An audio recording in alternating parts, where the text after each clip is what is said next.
Peak appeal he's given. Shakib Al Hasan নিজের cricket কেরিয়ারকে তুলে নিয়েছেন অনন্য এক উচ্চতায়।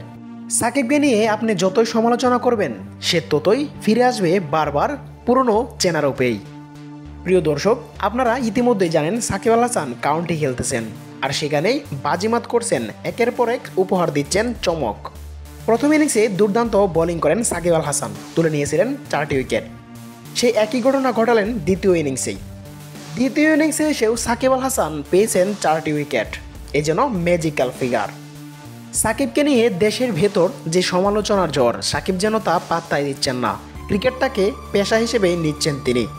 একটা জিনিস অবাক করার মতো, সাকিবকে নিয়ে যতই সমালোচনা হোক না কেন, সাকিবের ফোকাসটা কিন্তু ক্রিকেটেই থাকে। বাইরের সমালোচনা তেমন একটা মাথা ঘামান না তিনি।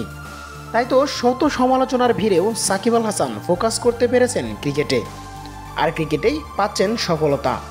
প্রিয় দর্শক, কাউন্টি ক্রিকেটে ইতিমধ্যেই সাকিব আল হাসান এক ম্যাচে তুলে নিয়েছেন 8টি উইকেট। সাকিবের এই অসাধারণ পারফরমেন্সের জন্য অনেক অনেক শুভকামনা। আশা করি তা ভারত সিরিজেও বজায় রাখবেন সাকিব আল হাসান।